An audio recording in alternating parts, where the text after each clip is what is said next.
Hi friends, ಈ ವಿಡಿಯೋದಲ್ಲಿ ನಾನು ಸಿಂಪಲ್ ಆ್ಯಂಡ್ ಈಸಿಯಾಗಿ ಸೂಪರ್ ಆ್ಯಂಡ್ ಟೇಸ್ಟಿಯಾಗಿ ಮಟನ್ ಬಿರಿಯಾನಿ ರೆಸಿಪಿ ಯಾವ ರೀತಿ ಪ್ರಿಪೇರ್ ಮಾಡ್ಕೋಬೇಕು ಅನ್ನೋದನ್ನು ನಿಮ್ಮ ಜೊತೆ ಶೇರ್ ಮಾಡ್ತಾ ಇದ್ದೀನಿ.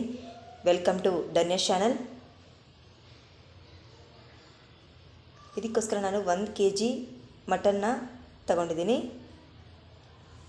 ಇದ್ರ ಜೊತೆ 1 kg ಅಕ್ಕಿನ ನೆನೆಸಿಟ್ಕೊತಾ ಇದ್ದೀನಿ. ಈ ಗ್ಲಾಸಿಂದ 2 ಗ್ಲಾಸಷ್ಟು ಅಕ್ಕಿನ ತಗೊಂಡಿದ್ದೀನಿ. ನಾನು 1 kg ಮಟನ್ನ ವಾಶ್ ಮಾಡಿ ರೆಡಿ ಮಾಡಿಟ್ಕೊಂಡಿದ್ದೀನಿ. ನಂತರ ಇದಕ್ಕೆ ಮಸಾಲ ರೆಡಿ ಮಾಡ್ಕೊಳ್ಳೋದಕ್ಕೆ ಸೋಂಪು, ಜೀರಿಗೆ 1/2 ಟೀ ಸ್ಪೂನ್, ಚಕ್ಕೆ, ಲವಂಗ, ಸ್ಟಾರ್ ಹೂವು, ಧನಿಯಾ ಕಾಳು 3 ಟೇಬಲ್ ಸ್ಪೂನಷ್ಟು ಆ್ಯಡ್ ಮಾಡ್ಕೊತಾ ಇದ್ದೀನಿ. ನಾವು ಪಲಾವ್ ಹಾಕುವಂಥ ಇಂಗ್ರೀಡಿಯೆಂಟ್ಸ್ನ 3 ಐಟಮ್ಸ್ನ ಇದ್ರ ಜೊತೆ ನಾನು ಆ್ಯಡ್ ಮಾಡ್ಕೊಂಡಿದ್ದೀನಿ.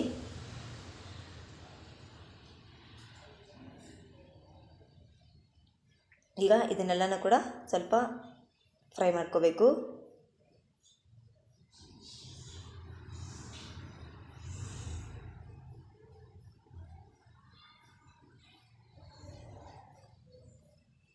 ಮೀಡಿಯಮ್ ಫ್ಲೇಮಲ್ಲೇ ಎಲ್ಲನೂ ಕೂಡ ಚೆನ್ನಾಗಿ ಫ್ರೈ ಮಾಡ್ಕೋಬೇಕು. ಏಲಕ್ಕಿನ ಆ್ಯಡ್ ಮಾಡ್ತಾಯಿದ್ದೀನಿ. ಇದು ಜೀರಿಗೆ 1/2 ಟೀ ಸ್ಪೂನ್.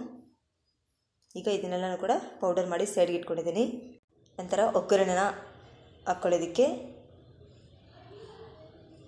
ಕಸ್ತೂರಿ ಮೆಂತೆ, ಬಂಡೆ ಹೂವು, ಸೋಂಪು, ಶಾಜೀರ, ಪಲಾವ್ ಎಲೆ, ಚಕ್ಕೆ, ಲವಂಗ, ಏಲಕ್ಕಿ,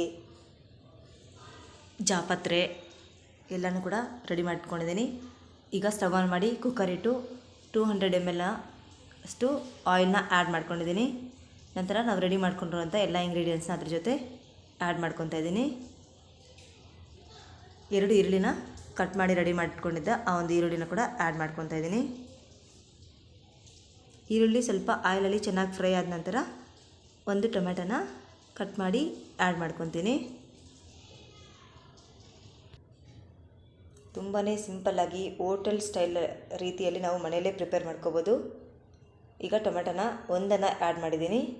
ಶುಂಠಿ, ಬೆಳ್ಳುಳ್ಳಿ 2 ಗಡ್ಡೆ, ಹಸಿಮೆಣಸಿನ್ಕಾಯಿ 10ರಿಂದ 15 ತಗೊಂಡು ಈಗ ರುಬ್ಕೊತಾ ಇದ್ದೀನಿ. ಈಗ ಈ ರುಬ್ಕೊಂಡಿರೋ ಪೇಸ್ಟ್ನ ಕೂಡ ಇದ್ರ ಜೊತೆ ಆ್ಯಡ್ ಮಾಡ್ಕೊತೀನಿ. ಪುದೀನ ಸೊಪ್ಪು ಮತ್ತು ಕೊತ್ತಂಬರಿ ಸೊಪ್ಪನ್ನ ಕೂಡ ಸ್ವಲ್ಪ ಜಾಸ್ತಿನೇ ಪ್ರಮಾಣದಲ್ಲಿ ತಗೊಂಡು ನಾನು ರುಬ್ಕೊತಾ ಇದ್ದೀನಿ. ಈಗ ರುಬ್ಬಿರೋ ಪೇಸ್ಟನ್ನು ಕೂಡ ಇದ್ರ ಜೊತೆ ಆ್ಯಡ್ ಮಾಡ್ಕೊತಾ ಇದ್ದೀನಿ. ನಂತರ ವಾಶ್ ಮಾಡ್ಕೊಂಡಿರೋಂಥ 1 kg ಮಟನ್ನು ಕೂಡ ಇದ್ರ ಜೊತೆನೇ ಸೇರಿಸ್ಕೊತಾ ಇದ್ದೀನಿ. ತಲ ಅಂಟ್ದಿರ ಇದನ್ನೆಲ್ಲನೂ ಕೂಡ ಚೆನ್ನಾಗಿ ಮಿಕ್ಸ್ ಮಾಡ್ಕೋಬೇಕಾಗುತ್ತೆ.